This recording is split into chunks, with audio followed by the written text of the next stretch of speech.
Good morning, everybody. My name is Jody. My husband David John and I have a small farm in the panhandle of North Idaho. These are stories and adventures, so welcome to Moose Flats Farm. Today we're going to be digging up the big potato bed and the garlic because it's ready to go.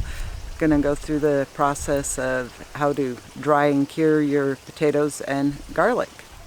So here, as you see, the potatoes have really started to die back and are ready to be dug up. Unfortunately, the dill just started to take off and it's probably going to get ripped out.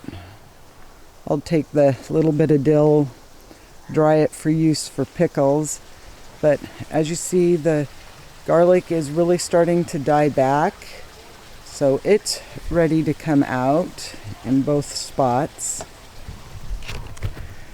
And I am going to go through on the potato bed and scrape as much of the shavings off as I can so I can reuse it in this bed after we get the potatoes out. So let's get to digging.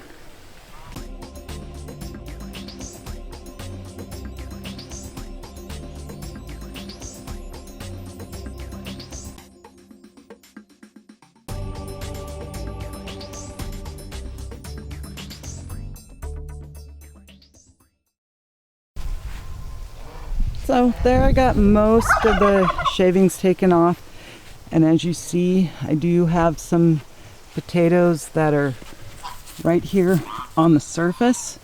Those ones will be easy to get out, but we will be using the garden fork to lightly just lift the soils, trying not to spear any of the potatoes. So let's get these potatoes dug.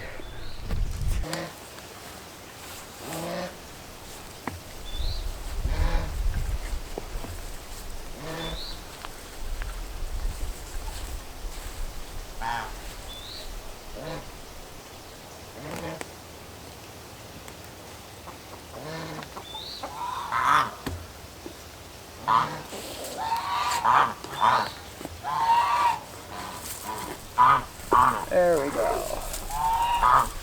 So as you saw there, I was just gently lifting up and got 3 potatoes. And you are going to want to pay attention. You don't want to leave little itty bitty ones. Hence the reason I have potatoes in with the corn.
So I've gone through and gotten all the potatoes.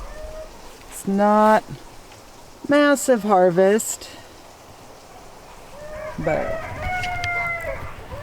I do have to go back through here and dig out the grass roots and everything. So we'll be on the lookout for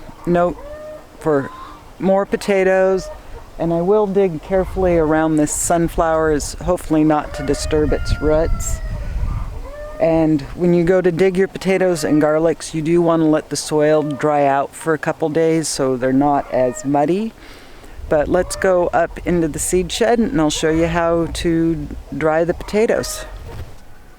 So on the germination table I have the plastic trays just put on, and I just have the newspaper because some of these are on the smaller side. But what you're going to want to do is you just take your potatoes and lay them out on the newspaper. Try not to gouge them with your fingernails.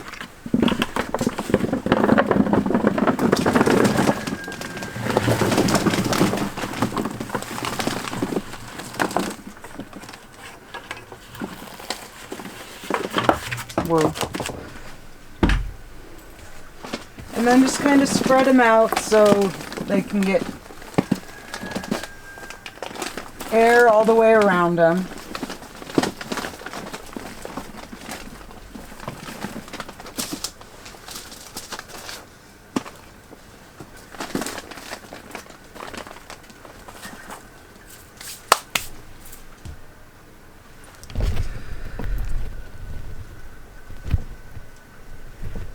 Because the main thing with potatoes when you're curing them, you want them somewhere dark and cool, not in the sunlight, because the sunlight will turn them green and that will make them even more poisonous.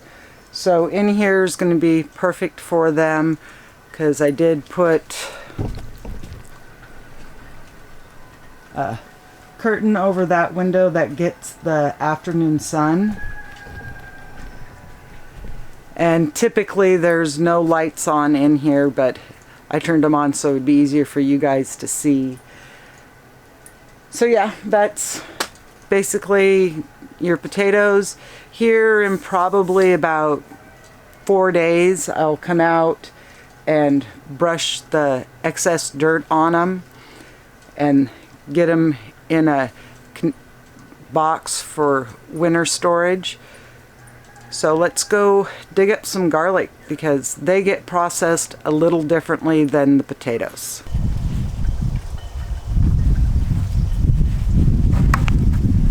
So the garlic is going to be pretty much the same as the potatoes. Going to use the garden fork and gently go down and lift them up and knock off the excess soil. So let's get these guys dug up.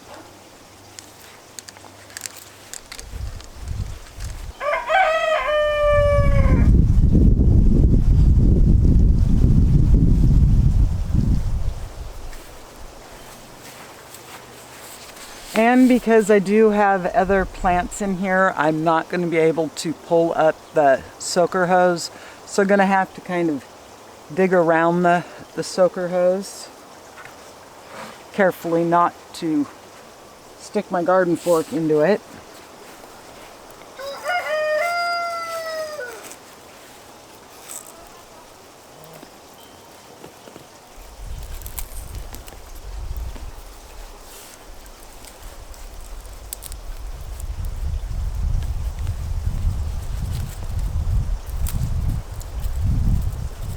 Just want to kind of remove some of the excess soil.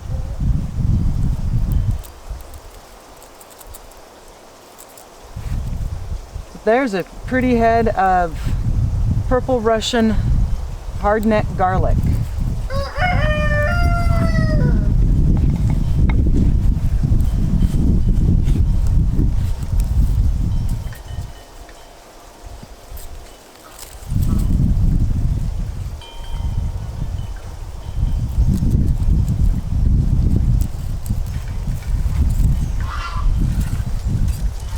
And it's one I could leave these just right here on this bed to cure for the first couple days, but because the fact that this is a bed that has other plants that I have to water, and you don't want to leave them somewhere where they're going to be getting rained on.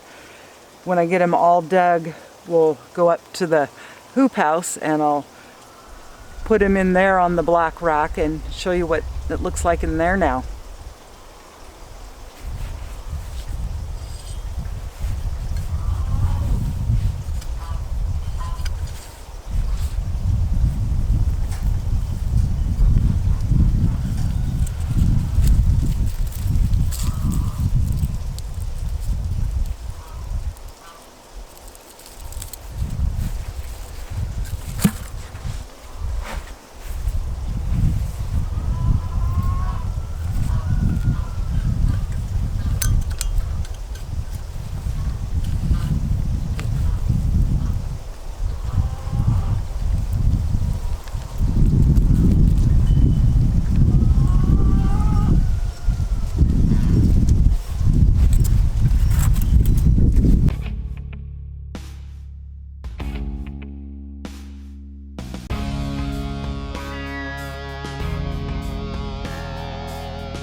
So as you see, all the garlic is gone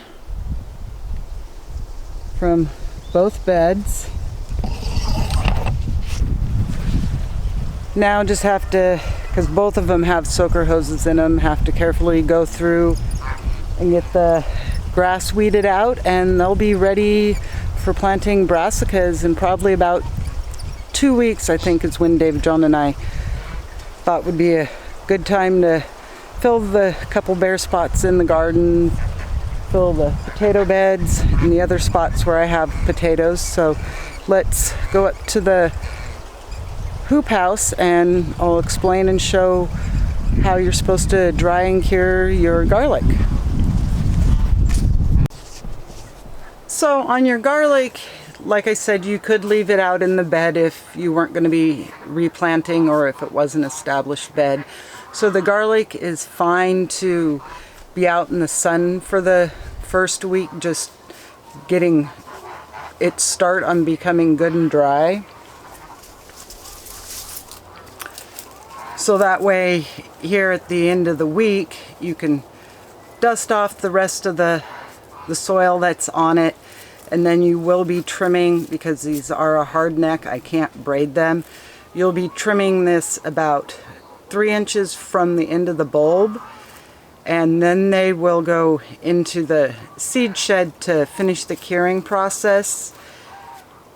And then about the same time we're planting the brassicas, I'll be able to take a couple of these cloves and replant for garlic for next year. So I'm going to go through, lay them out on this rack so they do get lots of airflow from both ends of the building and on the wire rack.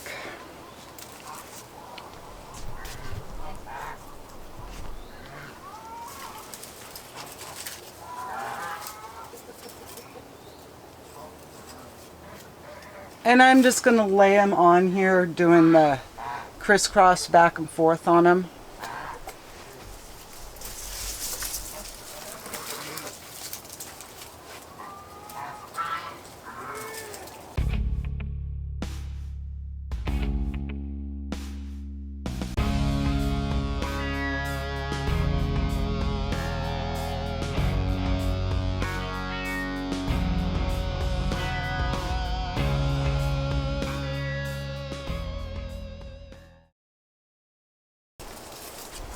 And I did wind up with several really big heads.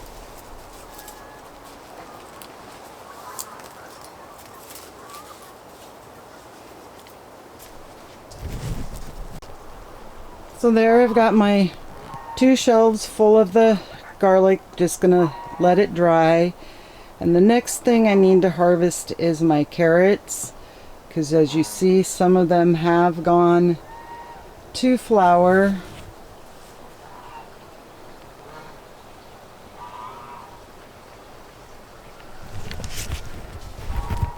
So I'm just gonna pull up what's in here, and then we'll cut the greens off to feed to the birds, and then just put the carrots up with the potatoes just to let them air dry before I have to go scrub them and get them cleaned up and figure out what I'm going to do with them this year. Pulling carrots is pretty basic and easy. The easiest way I've found is I'm just going to pull them, cut the tops off, leave about an inch of the green, and then that way I don't have a mess to deal with up there. It's right here. I can just take it out and throw it to the birds. So I'm going to go grab a pair of scissors and let's see how well the carrots did.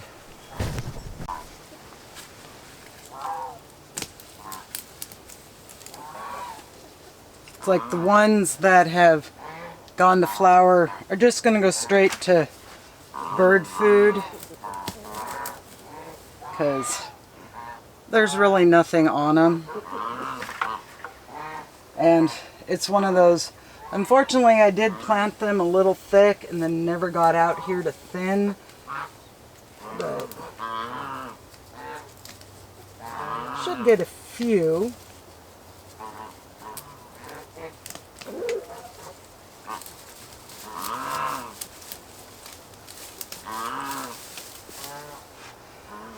And these are,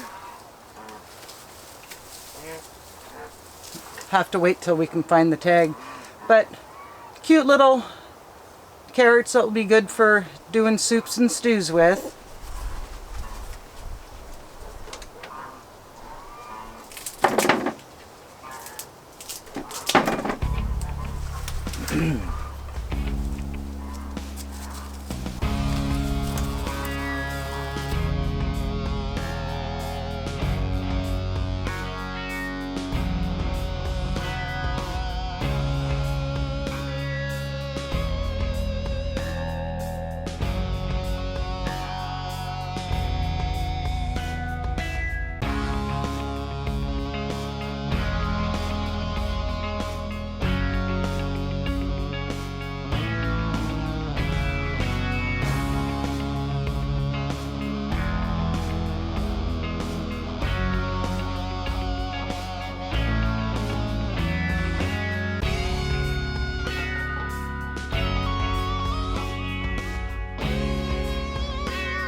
So not a bad haul of carrots. Probably about it. Definitely had them planted way close together. But A, I've never had good luck germinating carrots, and B, it was older seed and time just got away from me, never got out here to thin them. But take those down to the greenhouse and get them somewhere cool to dry so they'll be easier to clean. But let's take a look at these peppers. So my pepperoncinis out here are just absolutely loaded. the black Hungarian. And my chair is in the way. Starting to see some flowers on the Anaheim. And nothing yet on the habanero. Habanada. The orange spice here has got flowers. Don't see any fruit set yet. Nothing on. The Jay's peach just now kind of setting some flowers. The cayenne long has got a bunch of green and red fruit. Need to come out and get those picked. The banana peppers are just doing really good. And just now getting some flowers on my serrano peppers.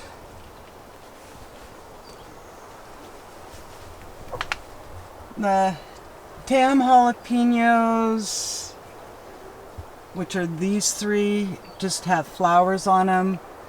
The early jalapeno is starting to get some fruit on it. It's like this one is loaded, so is the one next to it. The lemon drop does have some fruit coming on. And that's what all of these are. Oh no, this is a sugar rush. And it's got a few little flowers starting to come on. And then we come to my Mad Hatter. Blech, easy for me to say. My Mad Hatter seeds. And these were ones that I'd saved for several generations. But I have a feeling this one is a jalapeno, just like that one's a jalapeno. And part of that was because they've been grown together and evidently cross-pollinated or something, or the Mad Hatter reverted to what it used to be. But I'm thinking these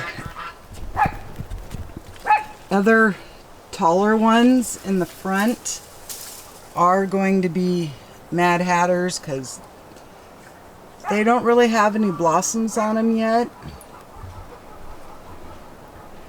And another thing I've got to pick and clean up is my snap peas have all dried up, so I've got to go through and get the seed pods picked and shucked and get the old dead vines out. Well guys, it's a little bit later in the afternoon. I have gone through and on this big potato bed. I did add another layer of compost before I added the shavings and the soaker hose back in it. So it is reset for the planting of the brassicas in about 2 weeks. I did go through and on these couple beds that had the couple potatoes in them, I did get them